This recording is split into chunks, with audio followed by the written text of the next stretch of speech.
Hello, everyone. You're listening to Peoria Business Champs, a podcast for entrepreneurs and business owners throughout the local area. Today's episode is brought to you by Foxy Online Marketing. Foxy Online Marketing creates websites, social media marketing, SEO, and more to help small and medium businesses stand out from the crowd. I'm your host, Jennifer Kilule. Here with me today is Kim Martin from I've Decided. Kim, thank you so much for being on the show. Well, thank you for having me, Jennifer. So excited. So I wanted to give you the first minute or two just to tell us a little bit about you and your company and what you guys do. Okay, awesome. Well, like you said, my name is Kim Martin, and I founded I've Decided. We're going into our 10th year, so we will have our 10th anniversary on August 14th. Congratulations. Yes, of being in business, and we are a personal development organization, and it's exactly what it says. We help people be better. So we help you achieve your goals and dreams, whatever that might be, through coaching, success coaching, and mentorship and programs that we have included. It's a membership organization. Okay. So that's what I've Decided is all about. Can you give us the history of how that came to be? And I'm going to fix your mic a little bit. I feel like maybe get a little bit closer. Yeah, I think that's good. Okay, great. Yeah, so, well, my background is in coaching, mainly health, wellness, and nutrition, because I also own a Curves franchise in Peoria, Illinois. Okay. And but the training, the behavior training came through being an employee for Curves International. So for probably about 7 or 8 years, I did an area director position. And through that, we got all kinds of training and certifications. I've been certified through Ken Blanchard and Zig Ziglar. Oh, sure. And then behavior change management. And one of the things that I've learned over my 25-year career is that it doesn't matter if you want to lose weight or open your own business. Mm-hmm. Success is a process. Mm-hmm. It is a mindset, and it can be taught. You can actually be taught how to be successful, and there are pieces of the puzzle that are needed for success. And so we have a success problem in our culture. Only about 9% of the population actually achieve their goals and dreams. And I think it's not because we're not capable, it's simply because the average person doesn't have all the pieces of the puzzle for success. Mm-hmm. And so I created an organization that would provide those pieces of the puzzle for success to everyday, ordinary people. So I was thinking about this, and I first met you a couple years ago. You were speaking at a Chamber of Commerce event, I think, at the country club out on Grandview Drive. And one thing that I took away from you, and the energy I guess I always get whenever I'm around you, is you really do encourage other people.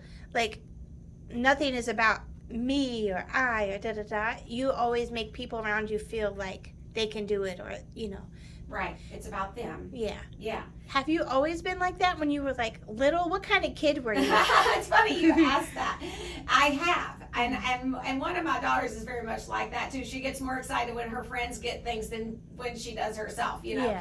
And it's a natural gift from God, I think, because I'm a people person. I genuinely love people. And I'm energized by people, and I can just share with you. I can recall who I'm still Facebook friends with. We still stay connected through Facebook friends. But a childhood friend of mine, Kathy, was trying out for cheerleading. And I remember every afternoon we would go. I would watch her, and I would coach her. Yeah, give her feedback. I give her feedback. She would show me her routine, and I would be really give her good feedback. I would tell her how good she was doing, or what she needed to do better. And when she made the cheerleading squad, I think I was probably more excited for her than she was for herself. So that's awesome. Yeah, I have always kind of been like that. And don't get me wrong, I have my own personal success goals. Yeah. And there's no secret about that. I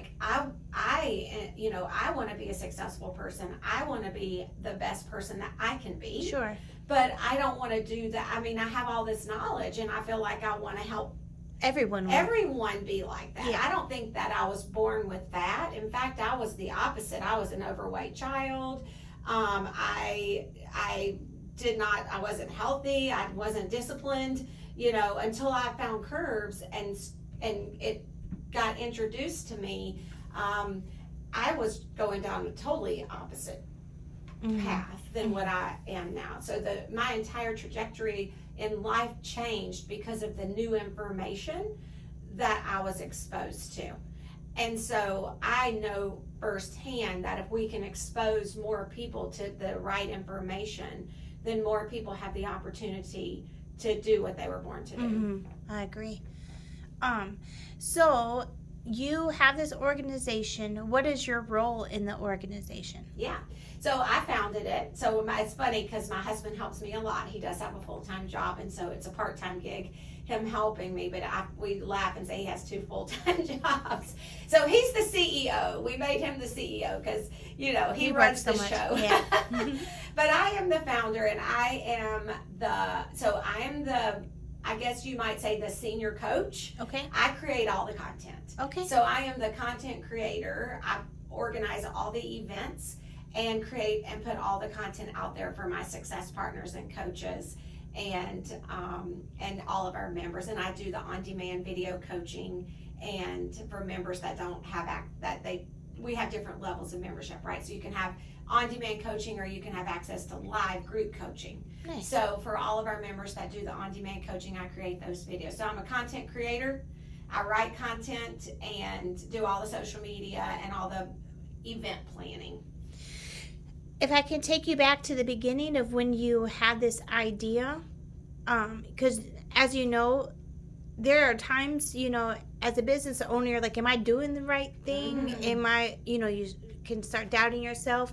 Did you have moments like those, and how did you overcome them? Well, I have moments like that today. Yeah. I just had a moment like that this morning. Don't we? Like, yeah. So I think honestly, I'm kind of that person that goes about things at a little naive. Like I'm a visionary. Okay. So I get this big idea and I'm like, oh, I have this great idea. We can do it. It won't be that hard. And my husband always jokes and he's like, it's always harder than you think it's going to be. Everything is harder than Kim thinks it's going to be.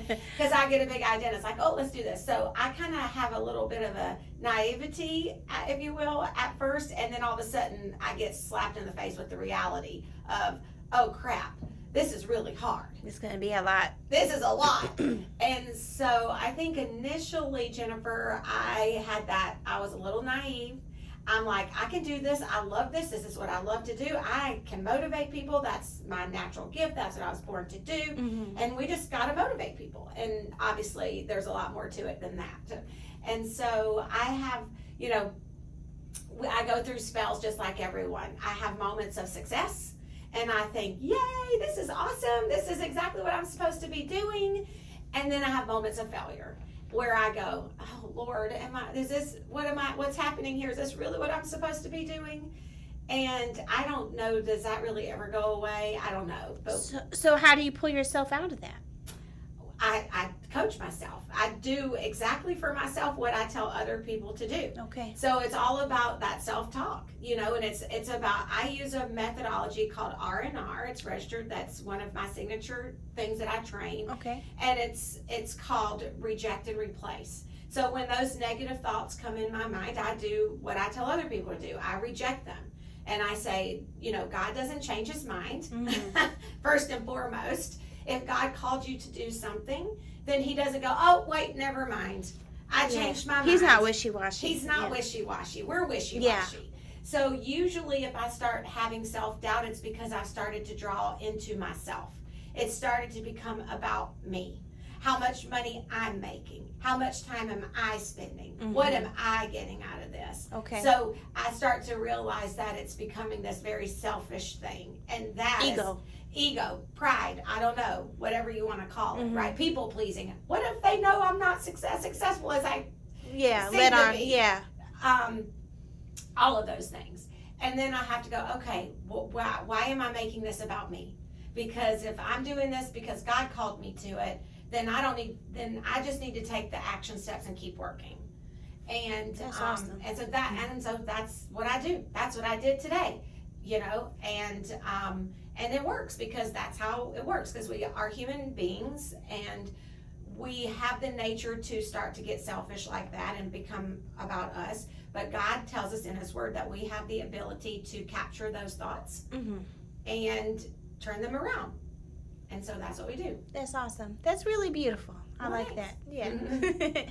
So when it comes to new people coming into your organization, are they mostly business owners, or do you work with a variety of That's people? a great question, because we have a variety of both. So we like to say that we're personal development for the everyday, ordinary person, okay? So our favorite clients are those business owners who see the value of investing in their employees and providing them the services that we have. And by doing so, it's a win-win, because they get marketing services, because they become a business resource. So for an example of that is one of our success partners, our business resource is the Y. Oh, okay. There are others, National Seating and Mobility, Unland Insurance. Those are good examples of companies that really give back to their employees, and they value helping their employees be successful personally. Because that's where it's all at. You will never tap into your highest professional success if you are not first fully personally successful, because those personal things weigh on our shoulders. And regardless of what people used to think 20 years ago, where it was like, hang your problems at the door, like on a coat rack, right? Yeah. Just hang your problems on the door when you walk in. Yeah. That is 100% impossible for a human to do. We can't do It's that. not sustainable. It's not sustainable, and we can't do that. Yeah. So instead, helping them work through those issues and providing them some coaching and encouragement to help them is a much better way. And it also shows them that you really care about them. So those are our favorite clients. But we have individual members, and it's anywhere from entry-level employees to business owners, and anywhere in between. And so our target markets, just based on the natural ebb and flow, has been between 35 and 55. Okay. We have people a little older and people a little younger, Sure. but that's our general population, 35 and 55. And about 70% female and 30% male. Okay. So that's Nice kind of our mix. target. It is. Who was your biggest influence or mentor? Zig Ziglar. Okay. Hands down. I had the privilege of being able to meet him in person and hear him speak in a very small setting. I've seen him in big settings, but I did his coaching and mindset program. Okay. He taught us. He led it. And so, in fact, I would say that it's his influence is why I even founded I've Decided. That's awesome. Are you a big online shopper? Sometimes. I think COVID, like everybody else, got me more online shopping, but I'm a local girl, so I do try to do most of my shopping local. So mainly things that you really can't get if you need to buy something you can't really get, for conferences. Like I needed lanyards, a lot of them, stuff like that. For Christmas shopping, I finished all my Christmas shopping, I think, like end of October, November. Oh, geez. It was nice. But then I had to figure out where to hide everything. I don't do Christmas shopping till to December for sure. I used to be so bad, Kim. I used to be like Christmas Eve at Walmart. Staying up till 2, 3 in the morning wrapping. Oh, God. It was terrible. And then I have to get in the Christmas spirit. I don't love to shop anyway. Really? I'm not a shopper. I go get what I need, and I have a list of things that I'm so proud need. of you. So I don't just go out and just shop for shopping. It's just not something that I do. So I have to get in the Christmas spirit. I figure out what I'm going to do, and then I'll go out and get it all at once. And then I just bring in loads and loads of bags. Yeah. And so, but usually sometime in December. Yeah. Because we're Facebook friends, I know that you and your family really do like holidays. You guys like get together, Thanksgiving and everything. How many My kids? husband's from a big family. Oh yeah, We're 8 kids, blended. right? He's one of 9, and we are a blended family, and we have 7 kids together. Goodness. And so, yeah. And so it took we've been married. We'll celebrate 10 years in May. Congratulations. And thank you. And it, like everything, it's work and it's taken a lot of time. and we have our share of family things that we work out and deal with, and but ultimately it works. It's great. Yeah. You can tell that he really supports you too. Oh, yeah. A lot of women, well, and men for that matter, that I've interviewed, that I consider successful, they have a really good partner, a good support system. Yeah. I think it goes both ways. Yeah. I mean, my husband's very successful at Caterpillar, and he would probably say he has a support. I mean, I support that. You know, if he needs to work whatever hours he needs to work to get his job done, then I'm not a nagging wife sitting home going, where are you? Why aren't you at home? Yeah. Why are you spending? You know, no. He brings home the bacon. If he needs to work 12 hours. It's a partnership. Yeah. We're grown. Yeah. If he needs to work however many hours, and sometimes he has to do calls overnight because he has a team that works for him in another country. Wow. And so, you know, he just says, hey, FYI, I got a call at 11 o'clock tonight. Yeah. And I don't go, oh my gosh. You know, I just say, okay. Sounds like you guys have good communication skills. Yeah, well, and we you know, we want each other to be successful, and it's not, you know, our motto is that, you know, you do the best for you and I do the best for me, and that's the best we can do for each other, right? I like that. Because you can't give to someone else if you're not where you need to be. Yeah. Like we were saying earlier, with even work in life, I think that's true too. Yeah, I think it would be hard. I mean, he supports and does a lot of work for Ivy Sided, but he has his own success. And I think it would be harder if I think it would be and again, me too, you know, I have my own success, so it would be harder if I was just constantly only focused on his success, or if he was only focused on my success. Yeah. I think that's what happens to people. Yeah. And things get broke down. And things get broke down. It's like you have to have your own success no matter who you are, because every person has something they need to do. To be fulfilled. One of my questions I was going to ask you is, so what do you feel, or what do you do rather, when you feel like depleted and like you have nothing in your bucket do you like isolate yourself? Do you watch some like Real Housewives shows? What do you do? Well, I don't watch Real Housewives. But I call it a veggie day. Okay. And I usually the only two shows three. I'm back to watching American Idol now because I took a break from that for a while when they went down a real bad path with bad judges. Yeah. But now I love all the new, you know, over the last couple of years with Katy Perry and Luke Bryan and Lionel Richie. I watched it this week and I really enjoyed it.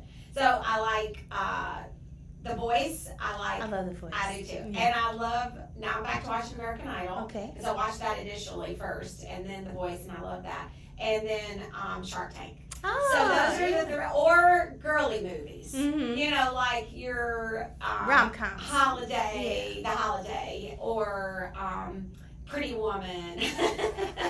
You know, those old girly shows, Ghost. Pretty in Pink. Pink, yeah. And so I love Ghost too. Oh yeah, that's such a good one. You know, so any of the Dirty Dancing, any of those old shows like that, and I'll just that's it. I literally stay in my jammies, and I lay on the couch, and I will watch just rerun after rerun, and I watch TV all day. I do absolutely nothing. That's awesome. And I don't have to do that very often. I probably need that every few months, and my whole family knows what it is. And it's funny because my Melissa, who is my manager at Curves, she'll go, do you need a veggie day? Maybe. So she sees it bubbling because she's probably closer to me than anyone, and I work with her the most. Right. You know, so she can start to see the tension rising or see my attitude start to shift, and she's like, maybe it's time for a veggie day. I don't need that. So yeah, but honestly, I practice what I preach.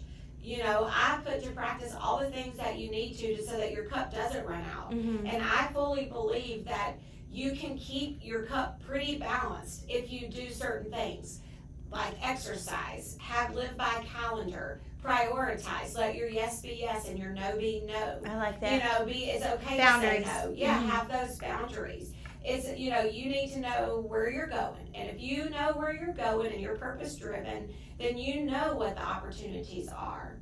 and you know what to say yes to, Right. and you know what to say. Does no this to. fit in my overall mission or my overall goal? Yes, Yeah. yes. Is this going to take me away from what I need to do or where I want to be? I don't know if have you ever met Francie Henriksen? No. Oh, you need to meet her. You should Okay. have her on your podcast. Okay. I'll connect you to. All right. She just had a baby, so she's probably out for a while. But she owns a company called Founding Females. Okay. And so she helps business owners, women, specifically women business owners.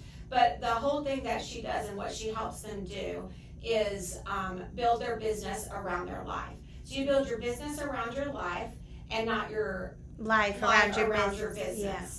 And I've always had that philosophy, and so when she brought it to life with her Founding Females, and that's what she coaches the women in her organization, it's just it's so true. Awesome. You know, that's how it has to be. I would like to talk to her for sure, because that's even me, like my business hours, I changed them to fit inside my kids' school schedule. Absolutely. And you should. Mm-hmm. And then everything will work right in that. And anything that doesn't mean it's a never, it just means it's a not right now. Yeah.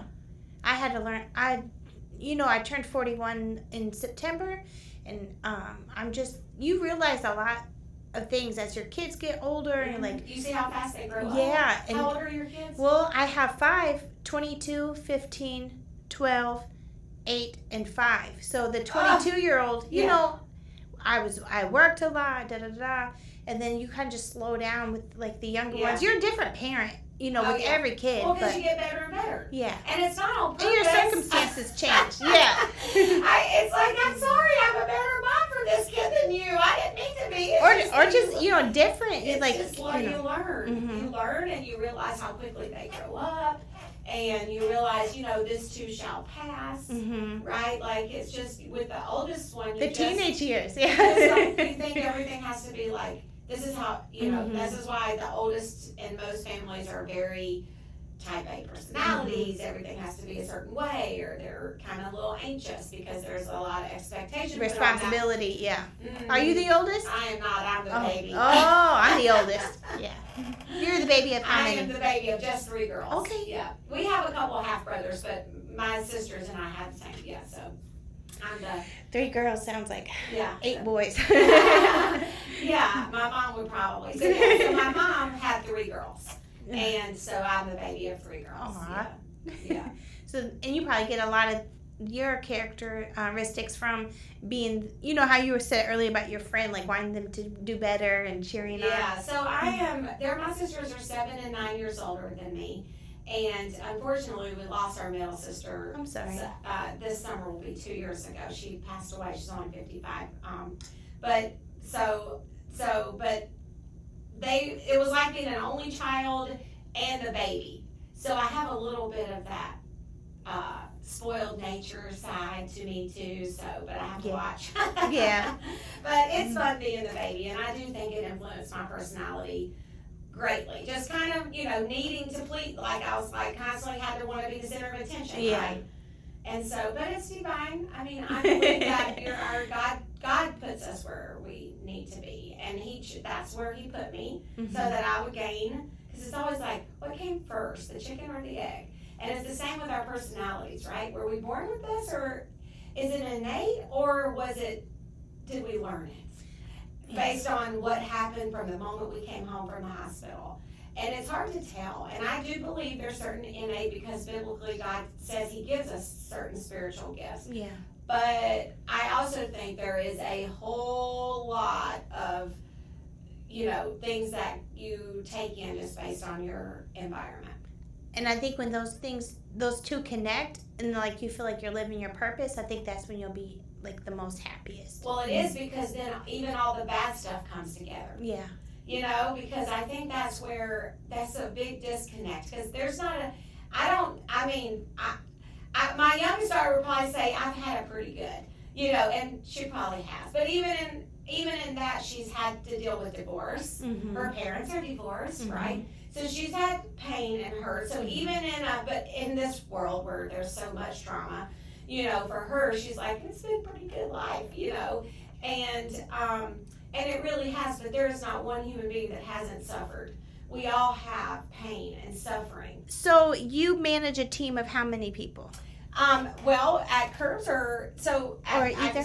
So Well, as a franchise, I have at Curves, I have about, let's see, 4 employees. Okay. And then I've decided there's 4 success partners. Okay. So not a huge team yet, but we're growing. What do you? I've owned 4 franchises at one time, so there's been a lot more people out there, but that's what I have now.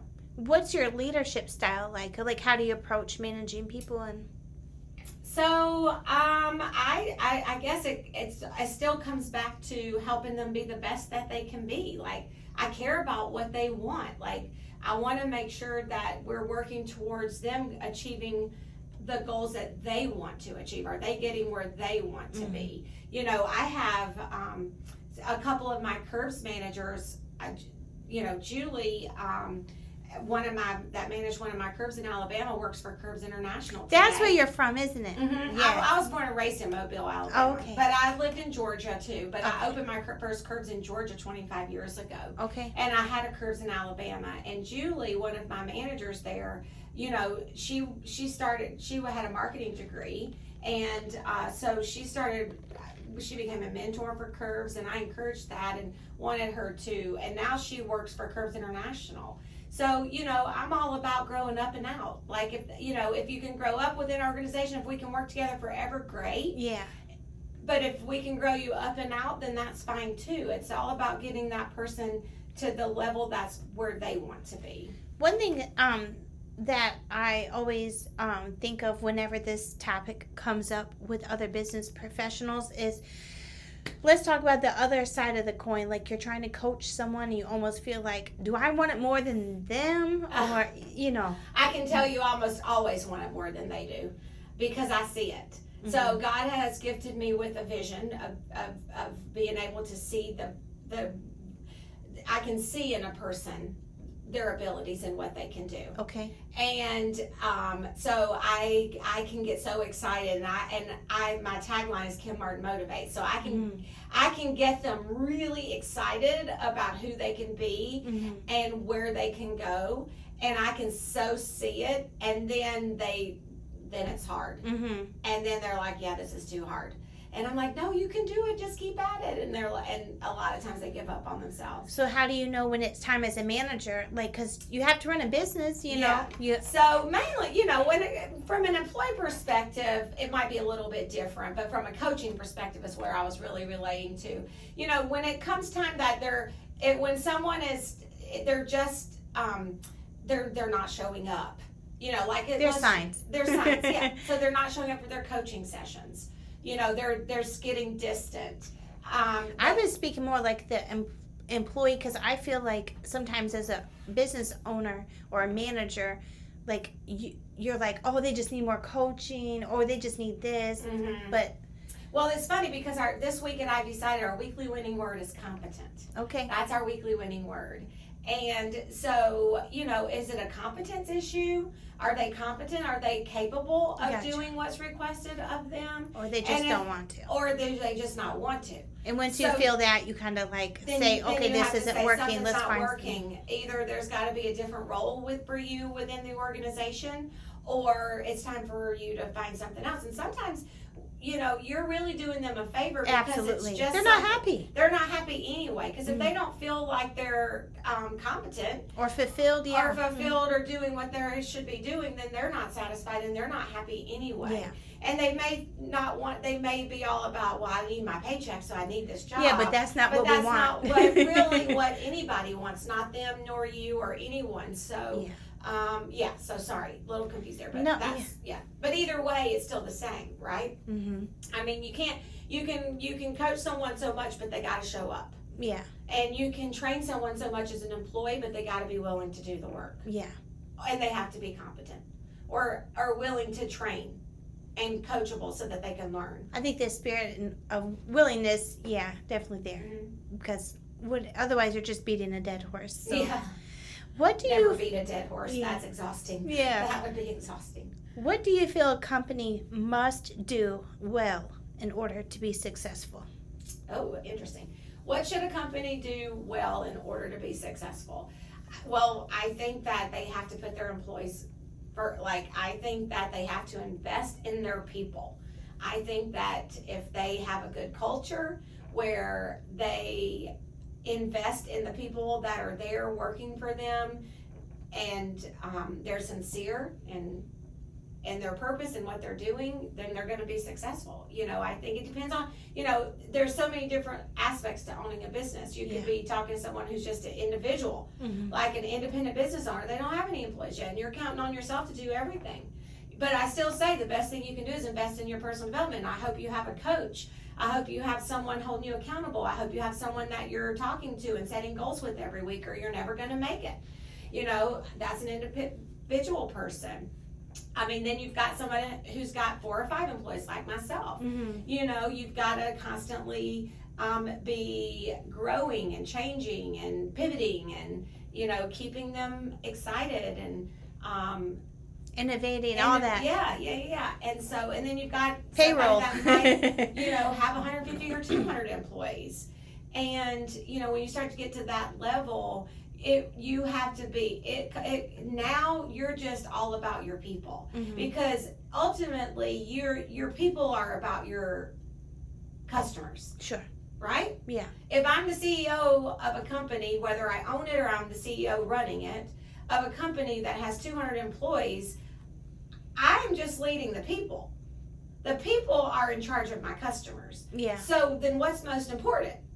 Making sure Culture. that the people are happy, trained, equipped, competent, fulfilled, and believe in the mission. Yeah. So my whole purpose then is all about the people, and how can I get the people better? So I think that's a great answer. It's culture. It starts from the top. It starts from the top, and you have to walk the walk. I just can't even imagine that there is a highly successful business owner out there that's not personally getting coached by someone. Yeah. I don't know anyone that in my realm of influence, and the people that I hang out with that are business owners, are leading companies in a leadership role. They have either they're just like an anomaly, like they're just naturally like Zig Ziglar, or they have someone like I know, like Tony Robbins and like a lot of different people. They are hired. They hire CEOs. Those coaches. Tony Robbins is the coach to CEOs.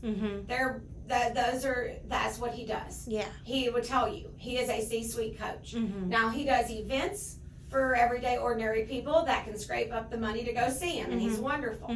But he is a C-suite coach, and so you got to start somewhere, right? And everyone needs a coach. I think if there's any business owners in Peoria that want someone to coach them, I think they should definitely reach out to you. I think this sense of accountability is priceless. It's the most valuable thing, because even as me, when we were at our Women in Leadership meeting, and I said how hard COVID had been on me and a lot of people, you feel so isolated. And as a business owner, you feel isolated a lot. So having those connections with someone like-minded that can give you that insight, unbiased, I think is valuable. So it's huge. And I think, a niche that we have within I Decided is our group coaching, because it's affordable for the everyday ordinary person. And it's beautiful because there's a group of us. So it's like we're coaching each other. Okay. Although there are like a mastermind group. I'm in the group. I have success partners in the group. There are certified coaches in the group, and we're giving the overall feedback, but each other we're sharing and encouraging each other, which is an amazing thing, actually. If someone is interested in learning more about your coaching, where can they find out more information? Our website. If you go to idecided.org, you can click on corporate memberships or individual memberships, and you can see, what's available. And it is a membership organization, and coaching is a piece of the puzzle. So we provide all 10 pieces of success, and that includes a lot more than just coaching, but coaching is a piece of the puzzle for success, which is why we offer it. So that's the accountability and the support and the motivation, right? So those are 3 pieces of the puzzle for success. So coaching is a piece of the puzzle, but it's not everything. That's just one piece that they get as a member benefit. Mm-hmm. I think what you're doing is awesome, Kim. I think you're standing in the gap and helping people connect to their goals and their dreams and giving them like real steps to take to reach that. Thank you. Yep. I think it's cool what you're doing too, Jennifer. You're taking this leap of faith and doing your dream, and figuring it out. Gonna put a sign on the I door. know we have a member, TJ, within our community. She wants to have a coaching business called Do the Dream. Okay. And I love that. I think that's so awesome. I love that, Do the Dream. So, you're doing it, right? That's what it's about. It's about doing the dream. It's about, what is your dream? Get out there and do it. Mm-hmm. We live in a culture where we can just do these podcasts, and this is a live podcast, and people are knocking on the door, and yeah. getting interrupted, and it's like, okay, well, but people are forgiving anymore. It doesn't. It's real life. It's real life. It doesn't have to be perfect. And you know what I always say? It gives other people permission too. Mm-hmm. It says, well, gosh, if they can do a podcast and somebody's knocking on the door in the middle, then surely I can lock the door and do my podcast that I've been dreaming about. People get frozen in fear and think they have to make everything perfect, and you don't. You just have to jump out there. Perfect is boring. Yeah, it's an illusion, and it's subjective anyway. It's an illusion, and it's absolutely boring. Yeah. It really, really is. What we love and what we feed off of is just real people being real, mm-hmm. and showing think about it. The one of the shows that's been on the air for the longest is the Funniest Home Videos, because people love to see the goof ups. Real life. Because Mm-hmm. we laugh so hard because it's like we can relate to it. Yeah, it makes me think of that CNN anchor that was broadcasting from home, and the baby ran in, and the mom swooped in to catch him. Do you remember that? I don't I'll recall send you seeing the it, clip. but I can It was only adorable. imagine. I'm sure it was precious, and people, I bet the ratings went through the roof because people love that. Yeah. It's memorable. It is, and it's not vanilla. COVID really allowed people to see the real life, because my husband was sharing, he was on a meeting with one of the way high up managers at Caterpillar, and one of their favorite moments was when his son was just screaming in the background. And we're cringing as parents. And he's like, okay, guys, I gotta get the baby. I gotta go find out what's going on, because his wife was on another meeting or something. Yeah. And so here this little toddler comes, he opens the door, and this little toddler comes and crawls up in his lap, while he's doing his meeting with all of his managers at Caterpillar. But that was real. And then people all of a sudden went, oh, I got a kid too. I got a kid too. I know exactly how that feels. So I think that's, in the hardships we find opportunities, and good things come out of bad things. And so I don't want to ever think that COVID was a good thing. I don't think there's nothing good about COVID, but there were opportunities amidst the perspectives changed, and there were some positives. I think there's always positive. Yeah. And there's plenty of positive. We can sit and we can relish in all the bad things, and there's a lot, but we just can't. That's just not what we can do. We can only focus now. Okay, what can we do, and take advantage of the good things that come out and move forward. Yeah. So, is there anything that you feel we didn't cover? Your questions were pretty good, Jennifer. Thank you. I didn't know what they were going to be. I saw your list there when we started, and I was like, maybe I should have asked for one of the things that I do is I just kind of go with the flow. Yeah. And I'm pretty good at that. I don't get too stressed over it, because I feel like, okay, if we're talking about a topic that I'm familiar with, then I should be able to answer the questions. And my life's an open book. I don't have, I don't care. I'll share what you want me to share. So I don't really. But I saw your list of questions, and I thought, oh boy, maybe I should have had you send me the list so I could go over. But no, they were great. I hope you felt comfortable. I was totally comfortable. It's great. This was fun. Okay. Thank you for asking me to do the show with you. I'm happy to be able to support you and your dream and doing what you're doing. So. Thank you. I finally got you on the show. You're hard to catch, Kim. Oh, you're a mover and a shaker. I'm easy to catch. You're a busy woman. And I appreciate it. Yeah. All right, guys. Well, that wraps up this episode of Peoria Business Champs. A huge thank you to our guest, Kim from I've Decided. Also, thank you to our listeners. If you haven't yet, please join our Facebook group, Peoria Business Champs, where you can see more behind the scenes of interviews, local events, tips, and more. You can also find us on YouTube. And thanks again, everyone. Have a good rest of your day.